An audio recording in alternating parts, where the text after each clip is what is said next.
નમસ્કાર, star India TV ન્યૂઝમાં આપનું હાર્દિક સ્વાગત છે। આપ જોઈ રહ્યા છો સ્ટાર ઇન્ડિયા ટીવી ન્યૂઝ, સત્યની વાતે સત્યની સાથે। સમસ્ત ગુજરાતમાં 68મી અખિલ ભારતીય શાળાકીય જિલ્લા કક્ષાની વોલીબોલ ટુર્નામેન્ટનું આયોજન થયું હતું।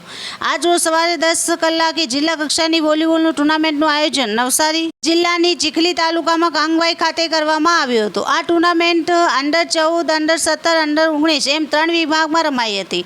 આ ટુર્નામેન્ટમાં ભાઈઓ અને બહેનોએ ભાગ લીધો હતો। આ ટુર્નામેન્ટ બે વચ્ચે કુલ 20 ટીમોએ ભાગ લેવાયો હતો।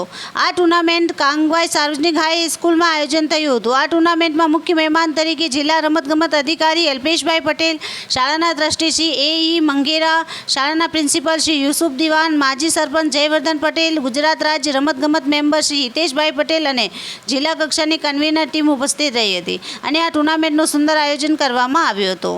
એમાં અંડર 14 વોલીબોલ બહેનોની સ્પર્ધામાં નવસારી તાલુકો ચેમ્પિયન થયો હતો। અંડર 14 ભાઈઓ વોલીબોલ સ્પર્ધામાં જલાલપુર તાલુકો ચેમ્પિયન થયો હતો। અંડર 17 બહેનો વોલીબોલ સ્પર્ધામાં નવસારી તાલુકો ચેમ્પિયન બન્યો હતો। તેમજ અંડર 17 ભાઈઓમાં જલાલપુર તાલુકો, અંડર 19 બહેનોમાં જલાલપુર તાલુકો ચેમ્પિયન થયો હતો અને અંડર 19 ભાઈઓમાં ગણદેવી તાલુકો ચેમ્પિયન થયો હતો। Star India TV News Bilimora reporter Jaydeep Raval, જિલ્લા નવસારી।